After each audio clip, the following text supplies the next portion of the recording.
Parang may takot din sila. Mapanghe. Alin? Mga vendors. Oo, ang panghi na. Mga vendors mapanghe. Yung mga vendors, yung mga nagtitinda sa gabi. Yung mga Madaling araw. Ano ang dapat gawin? Pinanti sila. Magmumulta. Leksyon. Bibigyan na ng leksyon yan. Magmumulta din.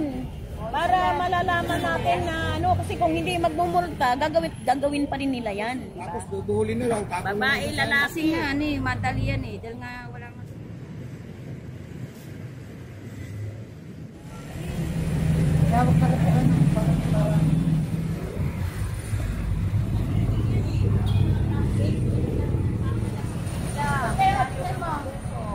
Wala sa ayos. Sa mga vendors, umiihi. Tinatapon nila dyan. Problema yan sa... Disiplina.